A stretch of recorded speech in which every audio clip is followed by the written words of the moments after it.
Hi friends, இன்றைக்கி ஒரு bridal ப்ளவுஸோட பேக் நெக் பார்க்க போகிறோம். வாங்க பார்க்கலாம். வாங்க, இதுதான் பேக் நெக்கு. எப்படி இருக்குன்னு பாருங்கள். இதுக்கு நான் என்ன யூஸ் பண்ணி போட்டிருக்கேன்னா, வாங்க sugar beet number 2 beet sugar beet போட்டு நான் ஃப்ளவர் மாதிரி கோதுமை பீடு யூஸ் பண்ணியிருக்கேன். நடுவில் ஒரு குட்டி ஸ்டோன் கெம் ஸ்டோன் யூஸ் பண்ணி அதுக்கப்புறமா சுகர் பீட் போட்டு மேலே நான் கோதுமை பீடும் சுகர் பீடும் போட்டு நான் பூ மாதிரி அழகாக பண்ணியிருக்கேன். அதுக்கப்புறம் சுகர் பீடு வச்சு லீஃப் போட்டிருக்கேன். அதுக்கப்புறம் நம்ம என்ன பண்ணியிருக்கோம், இது நம்ம கொடி போட்டிருக்கோம்.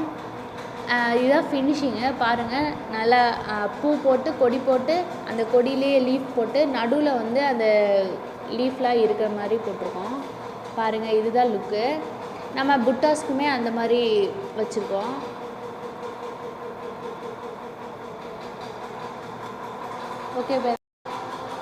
ஓகே ஃப்ரெண்ட்ஸ், இந்த வீடியோ உங்களுக்கு பிடிச்சிருந்துச்சா சப்ஸ்கிரைப் பண்ணுங்கள், லைக் பண்ணுங்கள், ஷேர் பண்ணுங்கள், மறக்காமல்